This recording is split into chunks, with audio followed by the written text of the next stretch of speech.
Bueno, buenas tardes. Gracias por estar. Bueno, la parte que me toca a mí es hipertensión y ejercicio físico.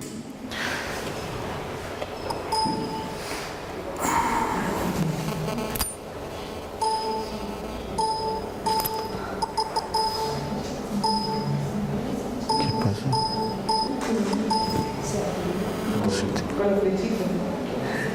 Ahí está. Bien. Bueno, esa es la clasificación del Consenso Argentino de Hipertensión Arterial, donde dice que esos son los valores normales y los valores de hipertensión que se consideran a partir de los 140 milímetros de mercurio para la tensión arterial sistólica y 90 milímetros de mercurio para la tensión arterial diastólica. Todo lo que sea, digamos, de ahí para arriba se considera tensión arterial. Bien, antes de comenzar, digamos, con lo que es ejercicio, esas son las contraindicaciones que hay teniendo en cuenta la tensión arterial. ¿Bien? Para el ejercicio aeróbico hay una contraindicación si la tensión arterial no está controlada, digamos, es una contraindicación. Para la tensión, ya cuando está medida a 180 milímetros de mercurio, es otra para la tensión arterial sistólica, o la tensión arterial diastólica 110 milímetros de mercurio. Eso en el caso del ejercicio aeróbico. Para el entrenamiento de la fuerza, bien, tenemos una tensión arterial menor, digamos, de contraindicación. 160 milímetros de mercurio para la tensión arterial sistólica y 105 milímetros de mercurio para la tensión arterial diastólica. Y después tenemos aquí otro, digamos, criterio que es el VO2 máximo menor a 17 mililitros kilogramos por minuto, que eso se lo valora a través de la ergometría. Bien, dicho esto, pasamos a lo que son las recomendaciones. Bien, como decía el doctor, todas esas sociedades y comités recomiendan el ejercicio físico para la prevención, el tratamiento y el control de la presión, de la hipertensión arterial. Lo que pasa con las recomendaciones es que nosotros tenemos que ver las clases en función de la evidencia. ¿Bien? Básicamente tenemos tres tipos de recomendación. La clase 1, bien, donde la evidencia es sólida, bien, y hay un acuerdo general que el tratamiento o el método es beneficioso, útil y eficaz. Bien. Y después tenemos otra clase de recomendación donde la evidencia es divergente. Bien. Donde la opinión acerca de la eficacia y la utilidad del procedimiento, bien, es tanto que sí como para no. Y después tenemos dentro de eso una clasificación A y B, donde el peso de la evidencia está más a favor del procedimiento, y la B sería que está menos establecida, está en contra del procedimiento. ¿Bien? Y después tenemos la evidencia de acuerdo en general que el tratamiento, el método, el procedimiento no es útil directamente. ¿Estamos? Y hay que aclarar otra cosa, que el nivel de evidencia científica, bien, respecto a las recomendaciones. El nivel de evidencia A es una evidencia sólida, ¿bien? Hay muchos estudios controlados, ¿bien?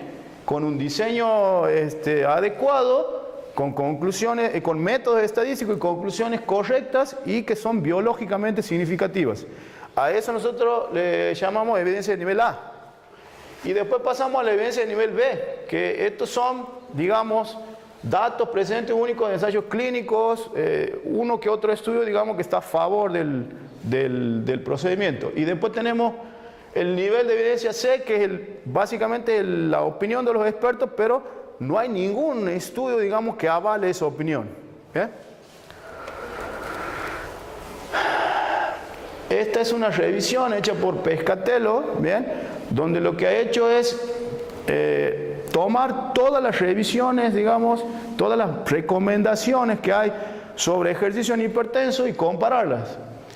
Y esta es una de las conclusiones que llega, a pesar del consenso general que el ejercicio físico es beneficioso para el tratamiento de la hipertensión, bien, existe diferencia en cuanto a algunos componentes en la prescripción. Por ejemplo, el tipo, la duración, la intensidad y la frecuencia, que ahora vamos a ver. ¿Bien? Por ejemplo, aquí en esta columna lo que tenemos es la frecuencia, la intensidad, el tiempo, el tipo. ¿Bien? Y digamos en las columnas en las filas de arriba, lo que tenemos es la posición, de acuerdo a esto, de las diferentes asociaciones. ¿Bien? Está el Comité Nacional de Estados Unidos, ¿bien? Que depende del Departamento de Salud Pública, que aquí, por ejemplo, dice en esta primera columna. Dice que para hipertenso, 3 o 4 sesiones semanales, que el ejercicio moderado o vigoroso, 40 minutos por sesión, aeróbico. ¿Bien? Y aquí tenemos una evidencia de clase B. Y lo demás no está disponible. Por ejemplo, tenemos la Asociación Americana del Corazón. ¿Bien? Los más días posibles por semana, entre el 40 y el 60% del máximo consumo de oxígeno, tiempo 150 minutos por semana, ejercicio aeróbico. ¿Bien? Y aquí está el nivel de evidencia. Cuando dice aquí Dynamic RT se refiere al entrenamiento de la fuerza. ¿Bien? También recomienda ya la Asociación Americana del Corazón el entrenamiento de la fuerza. Ay, perdón.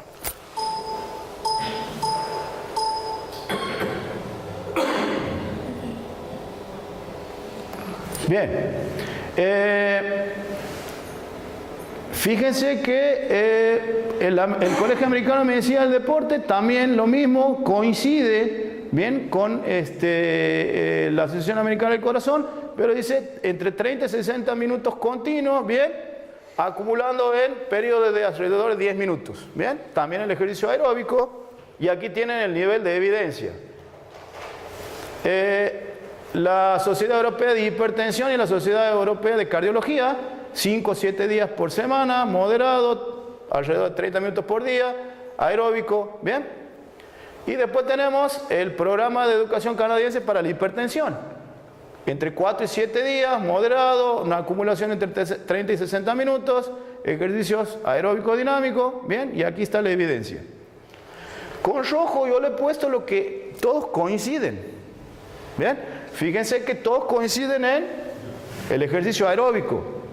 Bien, la intensidad que tiene que ser moderada, que eso lo ha dicho ya el doctor. En lo que no todos coinciden es en esto. Bien, es en el entrenamiento de la fuerza.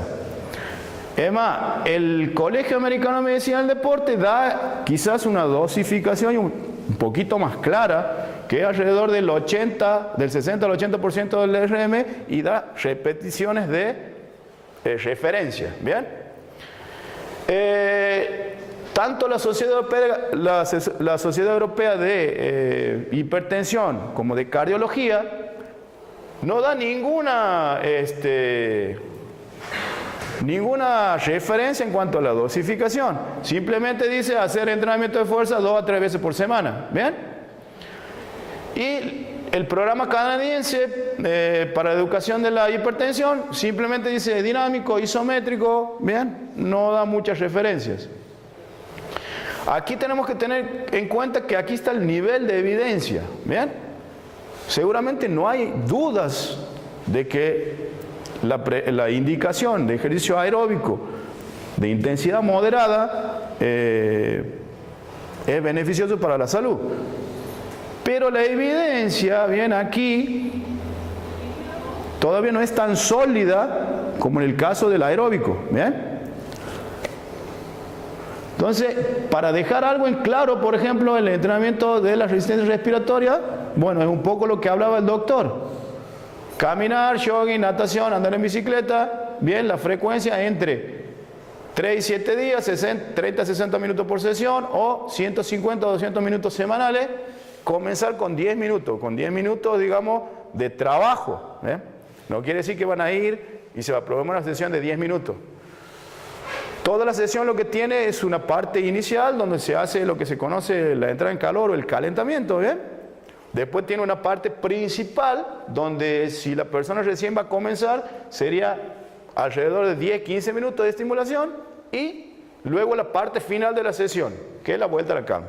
Y la intensidad, por ejemplo, que es algo que ya también ha dicho el doctor, entre el 40 y el 60%, la frecuencia cardíaca monitoreada a través de la fórmula de Carbonell y un índice de Bohr alrededor de 11 y 13. Recuerden que el índice de Bohr, nosotros teníamos dos, uno que iba del 6 al 20, que era más difícil, digamos, de utilizar para el paciente, y otro del 1 al 10.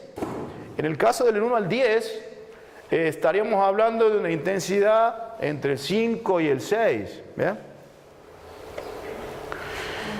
Y pasamos ahora al entrenamiento de la fuerza. Bien, tipo de ejercicio, fíjese, con bandas, sobrecarga ligera, máquinas, propio peso corporal. Las bandas para los hipertensos, la verdad que es digamos, un elemento bastante versátil y digamos, económico, útil. Las repeticiones entre 10 y 15, 30 segundos a 60 segundos de pausa, entre el 40 y el 80% del RM. Aquí, como el doctor recién explicaba, nosotros tenemos que tomar un ejercicio y tratar de ver cuál es el máximo peso que se puede levantar en 1 RM. ¿Bien? En el caso de los hipertensos, esto es un poco arriesgado, ¿bien? Para eso que se utiliza tablas o fórmulas, ¿bien? Cuando una persona, ya se sabe en el entrenamiento de fuerza, cuando una persona llega alrededor de 5 repeticiones máximas, está alrededor del 80-85% de su RM. Entonces eso nos permite ya tener un parámetro para estimar uno. ¿Tá? Puede ser a través de una simple regla de 3 o utilizando una fórmula. Y bueno, aquí tenemos 2 o 3 días por semana, evitar la maniobra de Valsalva y evitar los ejercicios isométricos. ¿Bien? Los ejercicios isométricos serían, por ejemplo, tomar una sobrecarga ligera y mantener durante 30 segundos una posición. ¿Bien? Ese tipo de ejercicios, de acuerdo a las sociedades internacionales y comité, son contraindicados. ¿Está? O tomar una barra, por ejemplo, y por más que sea liviano, mantenerla durante un determinado tiempo, eso aumenta mucho la tensión arterial. Entonces, esas dos cosas hay que evitar. ¿Bien? Aquí, con respecto a las repeticiones de 10 a 15, ¿bien? Hay una cuestión. Aquí en el 2016, Chauvin y colaboradores han realizado un estudio en el cual lo que han hecho es agarrar 15 sujetos, evaluar la extensión de piernas, que la extensión de piernas sentado es el ejercicio comúnmente que ustedes capaz que conocen en el gimnasio, que se sientan y extienden la pierna. ¿Bien? Realizaron 3 series de 15 RMs, ¿bien? Y con 4 minutos de pausa, y entre 2 y 7 días después evaluaron las 3 series de 4 RM. ¿Bien? O sea, los sujetos se sentaban, hacían 15 RM y le iban midiendo la tensión arterial, ¿bien? Antes, durante la primera serie, durante la segunda serie y durante la tercera serie. ¿Bien? Y estas son las características. Fíjense, eran hombres de 64.2 años. ¿Bien? Este es el peso, esta es la talla, el índice de masa corporal. Y fíjense, aquí todo esto son los medicamentos que tomaban. O sea que son sujetos por ahí representativos a lo que nosotros podemos manejar. ¿Bien? Que generalmente están con tensión arterial y medicados. Fíjense la tensión arterial que tenían. De promedio, 131 la sistólica y 67, ¿bien? La diastólica.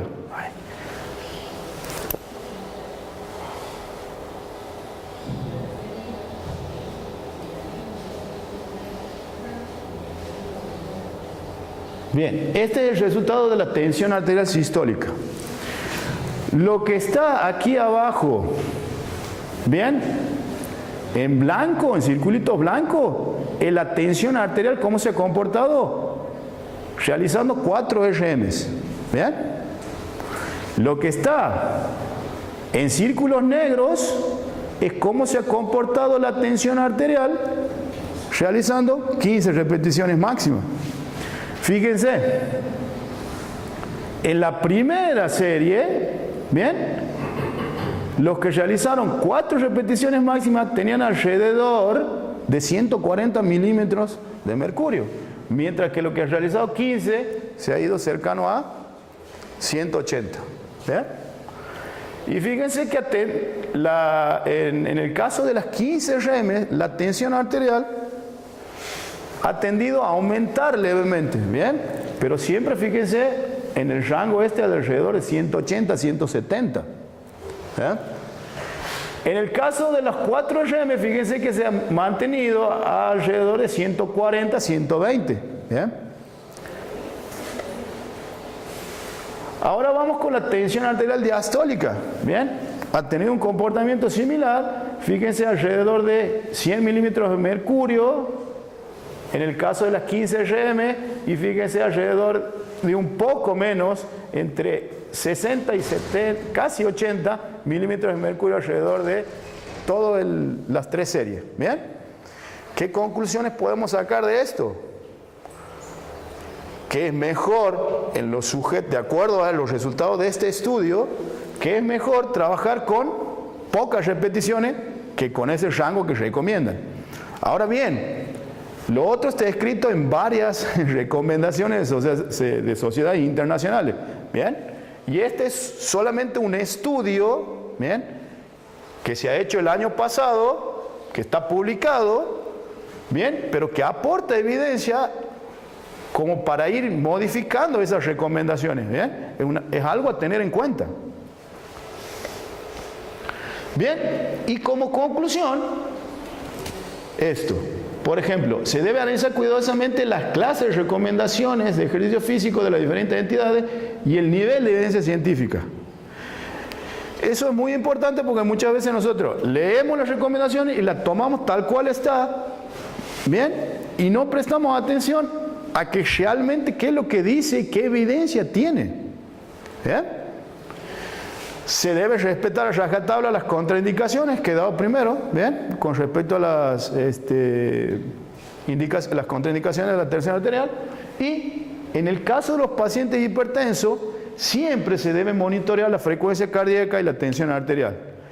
Cuando tengo un paciente hipertenso, lo que se le pide generalmente al profe que lo atiende, que esté muy encima, ¿bien?, viendo, por ejemplo, la técnica de levantamiento, controlando la tensión, la frecuencia cardíaca. En el caso de tener un tensiómetro, ¿bien?, a la mitad o a los 15 minutos tomarle la tensión arterial. Bien, eso es todo porque, como decía el doctor, no hay mucho más, digamos, para ahondar. Los estudios que yo les he presentado, fíjense que es 2015, 2016, todos van en una misma dirección, que el ejercicio aeróbico es lo más recomendado para el hipertenso, que hay una amplia gama de ejercicios, por ejemplo, el caminar, el trotar, el nadar, el andar en bicicleta, que la intensidad, ¿bien?, debe ser entre el 40 y el 60% del VO2. Fíjense que es un poco menos de intensidad de lo que se recomienda, digamos, lo que recomendaba la Organización Mundial de la Salud, que es mucho mejor siempre si se hace todos los días.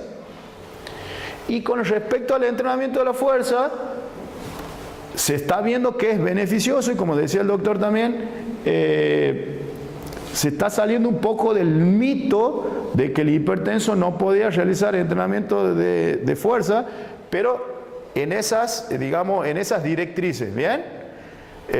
2 o 3 veces por semana estaría bien. Los ejercicios deberían ser bandas, sobrecarga ligera, máquinas, algunos ejercicios con el propio peso corporal. Y la última evidencia lo que marca es que tiene que ser pocas repeticiones y no muchas como se cree o como dicen por ahí las recomendaciones. ¿Bien? por el tema de que la tensión, al tener yo más tiempo de tensión en el músculo, aumento más la tensión arterial sistólica y la diastólica. Entonces, esos son, digamos, lo que se debe, digamos, seguir. Bien, no sé si hay alguna pregunta. Yo creo que lo del trabajo con sobrecarga es importante al margen de la presión arterial, obviamente con los cuidados que vos dices, José, pero teniendo en cuenta que la mayoría de estos pacientes son añosos considerados 60 o más, y es una etapa donde la mayoría cursan con sarcopenia, que vienen arrastrando hace 10 o 20 o más años, y esto los va limitando sus actividades. Entonces, si encima nosotros les restringimos la actividad de la fuerza, van a ser aeróbicos, van a mejorar sus presiones, su metabolismo, pero se queda corto en esa posibilidad. Que si la tenemos a mano, lo podríamos aprovechar. Obviamente que es difícil, por todo lo que estás contando, y si a esto le ponemos el plus que tiene que ir a un gimnasio, que tenga gente muy preparada, muy disponible para él exclusivamente, sí, es complicado, pero hay que tratar de brindar esa posibilidad también, ¿no? Bueno, hay otra recomendación por ahí, después ustedes van a ver ahí en los papers que nosotros y el material, que por ejemplo deben entrenar los grupos musculares, primero los grandes grupos musculares, ¿bien? Y después los pequeños, no es al revés. Por ejemplo, trabajar por ejemplo en un hipertenso que se siente y se pare de la silla, ahí estoy trabajando los grandes grupos musculares, y recién por ahí, si están en un gimnasio, ir a la camilla de cuádriceps para realizar cierto grupo muscular, ¿bien? Para trabajar el cuádriceps. Primero los grandes grupos musculares y luego los pequeños, ¿bien? Como dice el doctor, si es de edad avanzada, de tercera edad, y encima está con el tema de la sarcopenia, el trabajo de fuerza no puede dejarse de lado, ¿bien? Solamente, si ustedes se han fijado ahí, solamente había una asociación, un comité que era el que, digamos, no ponía, digamos, el entrenamiento de fuerza. Después, la Asociación Americana del Corazón, el Colegio Americano de Medicina del Deporte, las sociedades europeas y la sociedad canadiense ya estaban recomendando, digamos, el entrenamiento de fuerza. Bien, seguramente necesitamos mucho más estudios, digamos, que avalen todo eso para, digamos, ser mucho más precavidos, movernos en un marco seguro. Pero para ese lado, digamos, va la evidencia científica. ¿Bien? No sé si hay alguna pregunta. Sí, una cuestión de curiosidad. Yo tengo pacientes diabéticos con amputaciones, y la mayoría es su depresión, el de no poder hacer una actividad física. Ahora, ¿qué es lo recomendable? Por ahí el trabajo con las bandas puede ser para trabajar, porque... ¿Con bandas? Sí, son bandas elásticas. Ah, sí, sí. Ahora sí, así por eso.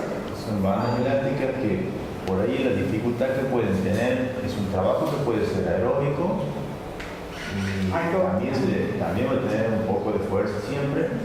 Esto le da alguna complejidad para monitorear la intensidad y el porcentaje de intensidad que queremos manejar, pero fuera de eso y de poder manipular una silla de ruedas, por ejemplo, trasladarse, que es un ejercicio importante porque no es que trabajan los brazos simplemente, sino toda la cintura articular, todo está trabajando. O sea que salgan con su silla de ruedas a tener una actividad. Claro, claro. Que vendría a ser como algo aeróbico. Sí, sí. Lo que pasa es que siempre va a tener una parte importante de la fuerza. Eso es lo único que no se va a poder manejar. Pero igualmente creo que va a ser mucho mayor el beneficio contra el riesgo de que tenga un pico hipertensivo fuerte, ¿no? Claro. Creo que va a ser mucho mayor el beneficio si él hace 15 minutos de eso por día, o 20 o 25 lo que pueda, fraccionado, como lo quiera hacer, que no haga nada. Sí, también, digamos, En el caso de la depresión, bien, es siempre recomendable, digamos, estar en grupo. No solo porque eso... sí, y bueno, tener un profe, digamos, que divierta. Eso es importante también, que tenga la chispa como para incentivarlo y todo eso. Eso es muy importante. Pero como dice el doctor, lo que sí estaría bueno también el trabajo compensatorio que se puede hacer a nivel muscular. ¿Por qué? Porque si está en silla de ruedas, lo que está haciendo es un movimiento de rotación interna de los hombros, entonces por ahí van a ver que la columna está hacia adelante, los hombros están hacia adelante, entonces habría que trabajar en tracción para alinear todo eso, para compensar. Pero digamos, es muy importante la parte social más que nada para generar el hábito. Bien, porque el problema de todo esto del sedentario es el hábito. Cuando uno genera el hábito y el ambiente, digamos, tiene un buen clima de ejercicio, de socialización, eso uno no lo deja más.